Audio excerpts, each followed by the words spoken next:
आज का हमारा जो फर्स्ट क्वेश्चन आ जाएगा, जो हम डिस्कस करते हैं आज के हमारे इस सेशन में, आपके लिए फर्स्ट क्वेश्चन आ जाएगा ए रेडियो एक्टिव रेयर गैस। तो रेडियो एक्टिव रेयर गैस आपने बतानी है कौन सी हो जाएगी। रेडियो एक्टिव रेयर गैस आपका जहाँ पे दिया गया है, ऑप्शन दिया गया हीलियम, क्रिप्टॉन, जिनॉन, जहाँ तो रेडान।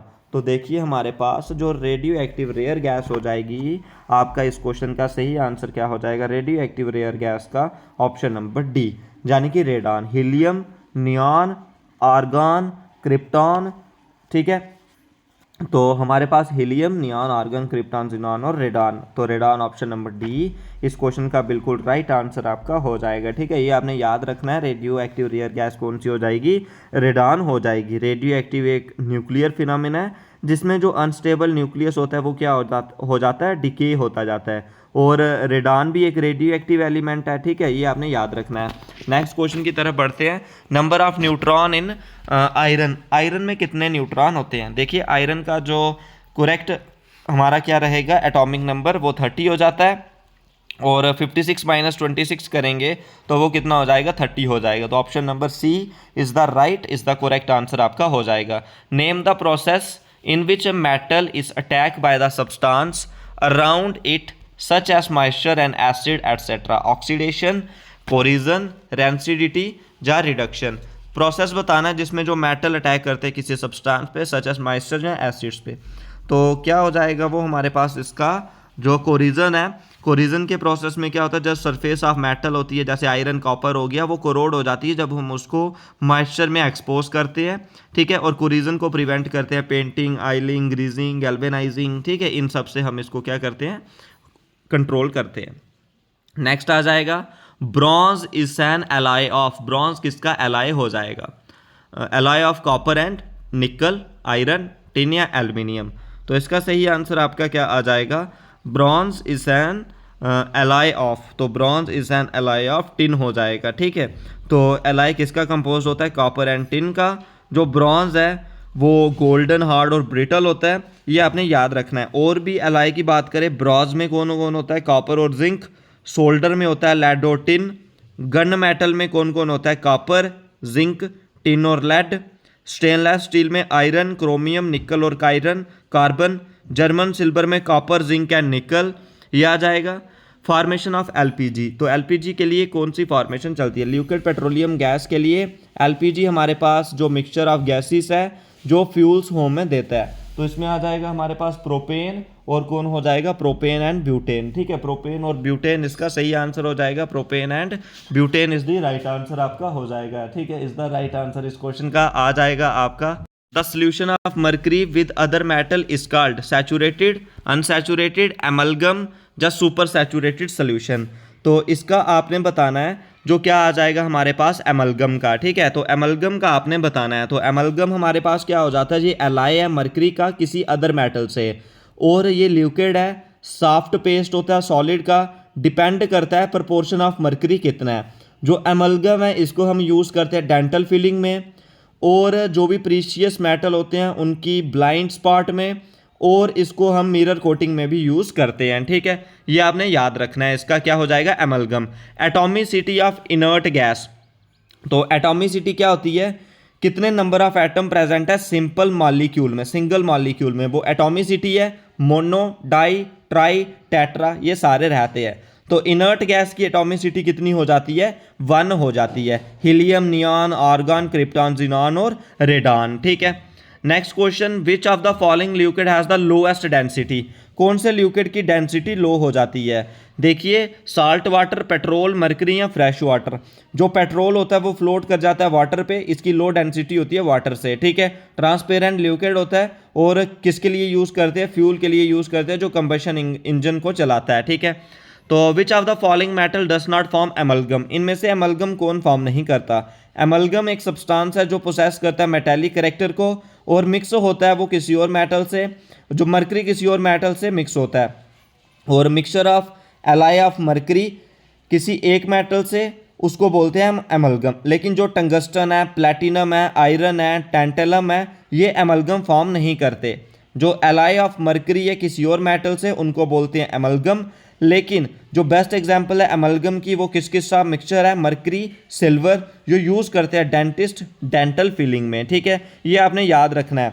और जो एमलगम एलाई होता है मर्करी का, like copper zinc magnesium expect iron, जो आयरन जो Fe है वो एमलगम फॉर्म नहीं करता, ठीक है, ये आपने याद रखना है इसका सारा। Next question, a chemical reaction in which heat is generated, जिसमें हीट जनरेटेड होती है, एंडोथर्मिक, एक्सोथर्मिक, कंबशन या डिस्प्लेसमेंट। एंडोथर्मिक में क्या होती है, हीट एब्जॉर्ब होती है, यानी कि मेल्टिंग ऑफ आइस बोल सकते हो। एक्सोथर्मिक में क्या होता है, हीट रिलीज होती है, यानी कि जो जनरेट होती है, कंबशन ऑफ फ्यूल बोल सकते हो।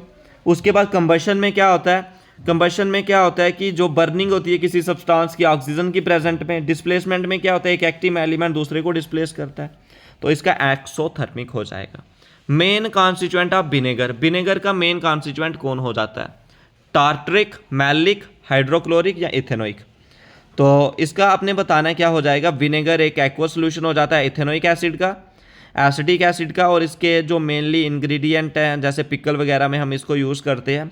टार्टरिक एसिड ग्रेप्स में हो जाता है, मैलिक एप्पल में, हाइड्रोलिक स्टोमक में, फॉर्मिक एंट्स में हो जाएगा, ये आपने याद रखना है।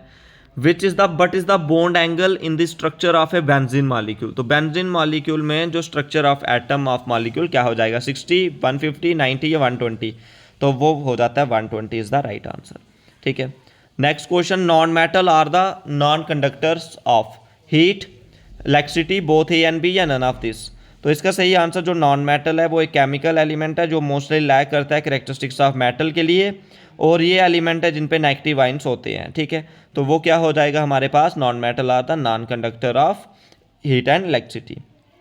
तो next question, cooking gas is mainly mixture of, cooking gas LPG होती है, वो हो जाती है प्रोपेन एंड ब्यूटेन, और इसमें जो ऑर्डरलेस होता है जो मिथाइल मर्सेप्टान होता है वो ऐड किया जाता है ताकि लीकेज इसकी डिटेक्ट हो जाए।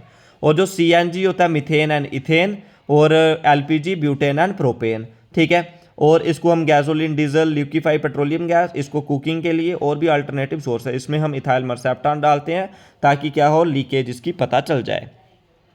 नेक्स्ट क्वेश्चन की तरफ बढ़ते हैं, external radiation therapy for cancer treatment, cancer treatment के लिए हम क्या यूज़ करते हैं, कोबाल्ट 60, ठीक है, कार्बन 14, फास्फोरस 32 या आयोडीन 131। तो इसके लिए हम कोबाल्ट 60 यूज़ करते हैं, जो एक रेडियो एक्टिव आइसोटोप है कोबाल्ट का, जिसको हम मेडिसिन में यूज़ करते हैं, लॉन्ग लिव आइसोटोप है ये, ठीक है, और ये किल करता है ट्यूमर या टिश्यू को, ये आपने याद रखना है। नेक्स्ट क्वेश्चन, एटॉमिक थ्योरी किसने प्रपोज करी है, J Thomson, Rutherford, John Dalton या नील बोहर।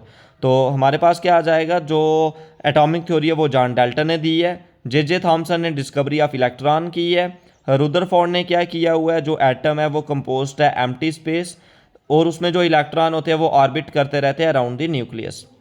जॉन डाल्टन ने एटॉमिक थ्योरी दी है, नील बोहर ने concept of orbit and quantum theory का दिया था। Next question, following used as a fuel in car along with petrol, methane, ethanol, butane या ethane. तो इथेनॉल हम इसमें यूज़ करते हैं, ठीक है, क्या यूज़ करते हैं, ethanol, option number B is the right answer. Next question की तरफ बढ़ते हैं, if the first and the third membrane of a Dobereiner triad phosphorus and antimony, then the second क्या हो जाएगा। तो जो डबर्नियर क्या बात करता है, जो 3 एलिमेंट की सिमिलर प्रॉपर्टी होती है उनको बोलते हैं हम ट्राइड, और डबर्नियर ने अरेंज किए थे 3 element increasing order of their atomic mass, उनका जो मास आए वो मिडल टर्म के बराबर आए। तो जहाँ पे हम बात करेंगे कि फास्फोरस, एंटीमनी और सेकंड एलिमेंट, सेकंड इसमें ट्राइड जो कौन सा बन जाएगा, तो सेकंड ट्राइड इसमें कौन सा बन जाएगा हमारा, option number D, arsenic is the right answer. Next question, the masses of 2 radioactive substances half life 1 year and 2 year respectively, the actives after 6 year, तो कितनी रेशो हो जाएगी, 1:4, option number A is the right answer. Dash is a chemical process or reaction between fuel and oxygen producing heat and light energy, flaming resulting in a flame, convection, carbonization, combustion या conduction.